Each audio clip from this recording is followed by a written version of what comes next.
اهلا وسهلا بكم مشاهدين بي سبورت، حياكم الله في حلقه جديده من المساء الرياضي. ضيوف هذا المساء نرحب بهم فتح المولدي. اهلا وسهلا. اهلا مشاري، اهلا بالاحباب، اهلا بالاصحاب، اهلا بالساده المشاهدين والمشاهدات. دخلنا في المنعرج الاخير، ولن اقول المنعرج الخطير بسبب بسيط. احنا في عالم الكوره، عالم التحابب، عالم التآخي، عالم التضامن، عالم المحبه. هذاك علاش نقول لك الصورة ما زالت لليوم. كنت تتذكر قلت في غلاف الألبوم نحطوا صورة 4 علامات ولا 5 أو 6 علامات بتاع الفرق العربية. وتعرف أنا في تونس عندي أغنية أطلبها دائما في أغلب برامجي، هي يا ناس حبوا الناس. يا سلام عليك، احنا نحبك وكلكم يعني محبة في هذا برنامج المساء الرياضي. حسام الدين أحمد أهلا وسهلا. أهلا وسهلا، مساء الخير والنور وللمتابعين المشاهدين من كل مكان من الدول العربية والعالم أجمعين. الحمد لله. حياك الله، كيف حالك؟ بخير الحمد لله. كيف شاهدت البطولة؟ جميل، جميلة ممتعة. جميل، ولو كان بعض الأوقات يعني تمنينا كنت حزينا. ليه؟ السبب؟ لخروج بعض منتخبات في البطولة. الجزائر. تمنيت الجزائر وتمنيت المنتخبات العربية، لكن وجودك واستمرارك ووجود الكباتن كذلك ووجود هالبطولة في إثارتها ومتعتها بدر الدين الإدريسي، هذا هو الأهم. حياك الله، مساء الخير. حياك الله، مساء الخير زميلي مشاري، مساء الخير بأحبتي وأعزائي أصدقائي طبعا مشاهدين الكرام أينما تواجدوا. هي 24 سفينة أقلعت في بحر البطولة. كل واحد يريد أن يصل إن شاء الله إلى ميناء الفرح وميناء السعادة. لم تتبقى من اليوم لغاية الأسف سوى 4، لكن نذكر 20 الآخرين. 4 سفن هي اللي بقت وسفينتين من الجهة اليسرى العربية، يعني على الجهة اليسرى، لكن كان الله في عون الجهة اليمنى. يعني احنا نقصوا. أنت ماذا؟ أنا حسام. والسفينة لكن تجدف برا الأمان. يا سيدي، تيار المحبة بنظرفهم بتيار المحبة وبتيار الحب. هو تحدث على حبوا الناس أيها الناس، وأنا أقول له نحبوا الجميع، نحبوا تونس ونحبوا جزر القمر ومصر، كل الدول العربية، نحبوا أيضا كل الدول الإفريقية، لأنه في النهاية سعادتنا بهذه البطولة هي من إنتاج ومن إبداع كل هؤلاء المنتخبات 24. صح أن اليوم لم يتبقى منهم غير 4 يبحرون نحو الميناء الأخير، حيث سيكون الفرح وحيث ستكون الكأس الذهبية في انتظار الفارس المتوج. لكن نقول شكرا لكل الذين ودعوا، وإن شاء الله نشوفكم في قادم الدورات والبطولات. سابق الراوي أهلا وسهلا، مساء الخير. أهلا بك يا مشاري، تحياتي ليك ولمشاهدينك الكرام. ما شاء الله النهارده شعراء عندنا، يعني بينافسوك في المقدمات الشعرية. الاثنين فتحي وبدري ما شاء الله، وحسام ببارك له كمان فوز مصر، ان هو كان متعاطف جدا مع المنتخب.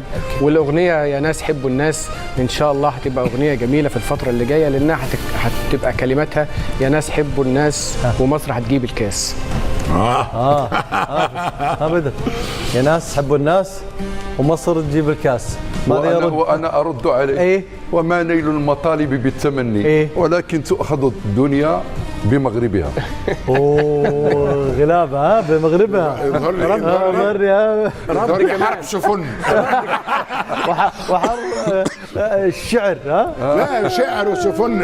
اسمع، بدل يجي من يمشي المسالم. رد تاني. شوف يا مجاري، مصر كانت بتنيم افريقيا من المغرب، النهارده مصر هتنيم افريقيا في المغرب. لا كثرت لها. لا شويه مغالاة. لا، هي الشمس تشرق من الخليج وتغرب في المغرب. خلاص. لا الكأس ستغرب في المغرب ان شاء الله. لا والله انا قداش نحبه صابر، يعرف عنا علاقه كبيره. صابر عنده خاصيه، عندما يكون المنتخب المصري مش في احسن حالاته يكون هادئ ولا تسمع له شعر ولا تسمع. وعندما ينتصر المنتخب المصري يولي ما والله سيبدا بعد غد.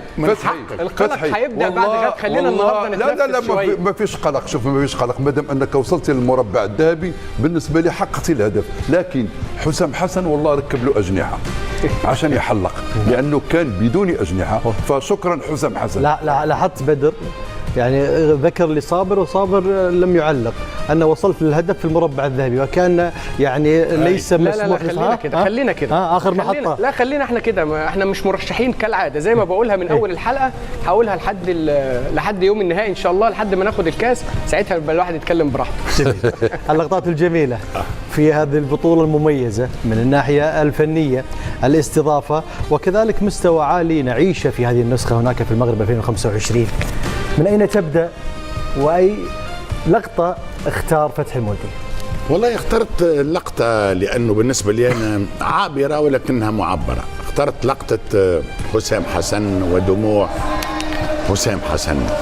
احنا نقولوا دموع الرجال غالية جدا. من الصعب أنه رجل يبكي إلا ربما حسرة، أما يبكي فرحا وهذا ربما الاستثناء. يبكي فرحا وهذا من بطبيعة الحال من حقه.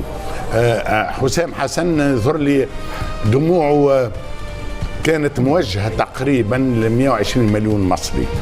راني فرحتكم، حاولت فرحتكم وشعور نبيل جدا، شعور راقي جدا.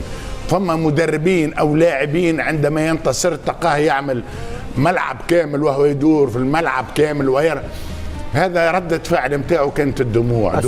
السؤال الدموع هذه هي دموع يعني المنطق وصل إلى الهدف الأعلى، لا ينتقد في الخروج لا سمح الله من نصف النهائي. هذه مطالب الجماهير المصرية. أما الآن لا، المطالبات كما ذكر صابر أثناء البطولة أصبحت أكبر وأعلى وأكثر تشكيل ضغط على حسام. بالطبع، ولكن الآن الضغط أصبح إيجابي لأنه نعتبر وأنه المنتخب المصري وأي منتخب يوصل للدور النصف النهائي المربع الذهبي يكون حقق نتيجة ممتازة جدا. لماذا؟ لأنه المنتخب نتاعو سيلعب 7 مقابلات كامل المقابلات، حتى ولو الله يقدر ينهزم سيلعب مقابلة الثالث والرابع. نعم. إذن يكون العقد نتاعو قد احترمه، ونعتبر وكانوا شعور عند حسام حسن وكونه قام أنجز ما ينتظر منه خاصة أمام النقد الكبير كأهداف. بدر الدين الإدريسي كذلك اخترت واحدة من اللقطات المميزة في هذه البطولة. والله أنا توزعت بين اللقطتين، يعني كلاهما بالنسبة لي يعبر وكلاهما يحمل العديد من المشاعر. اللقطة الأولى هي لقطة لاعبي المنتخب المصري وهم يحملون قميص زميلهم محمد حمدي الذي أصيب لغاية الأسف ويعني بالتواء أو بقطع في الرباط الصليبي، سيخضع حتما لعملية جراحية وبالتالي مهدد حتى بالغياب على كأس العالم. يعني حقيقة صدمة قوية جدا للاعب، لكن مثل هذه اللقطات من هذه اللفتات الجميلة أتصور على أنها تعيد للاعب الأمل في أن هناك من يفكر فيه، في أن هناك روح العائلة تسيطر. إن شاء الله كل تمنياتنا من أنه يتجاوز هذه المحنة ويرجع سريعا للملاعب، لأن كلنا كإعلاميين متابعين عاشقين نتمنى دائما أن المبدعين على أرضية الملعب دائما يكونوا في أمان، لأننا نستمتع حتى وإن كنا نشجع فريقا دون الآخر، منتخبا دون الآخر، لكن في النهاية نستمتع بالأداء الجميل. ومثل هؤلاء اللاعبين يعطونا الفرجة، يعطونا السعادة، فنتمنى لهم طول الصحة وطول العمر، وإن شاء الله يرجع قريبا للملاعب. نتمنى السلامة للنجم محمد حمدي عفوا، وكذلك في اللوك الجديد اليوم بدر نقول لك نعيما في قصة الشعر هذه ما شاء الله. شباب ما شاء الله. الله يحفظك، شكرا جزيلا. شكرا. هو ترشح للنصف النهائي نقص 4 سنوات ولا يعمل احنا ما ترشحناش انا وحسام زاد الشيب، جاي شعر الابيض.